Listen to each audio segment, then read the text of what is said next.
If you're a Twitch streamer or just love watching streams, you might want to save some of those amazing moments on your phone. Today, I'm going to show you how to easily save Twitch streams on your phone. So let's get started. First, open the Twitch app on your phone. Make sure you're logged into your account. Next, now tap on your profile icon at the top left corner of the screen to access your profile settings. In your profile menu, tap on Create Dashboard.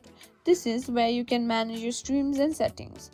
To save your future streams automatically, you need to enable Store Past Broadcast. Go to Settings, then Stream, and toggle on Store Past Broadcast. This will ensure all your streams are saved for up to 14 days or more. Save a specific stream, go back to your profile and tap on Videos. Here you'll see all your past broadcasts. Select the stream you want to save. Once you've selected the stream, tap on the three dots icon and choose Download. The stream will be saved to your phone storage. And that's it, you've successfully saved a Twitch stream on your phone.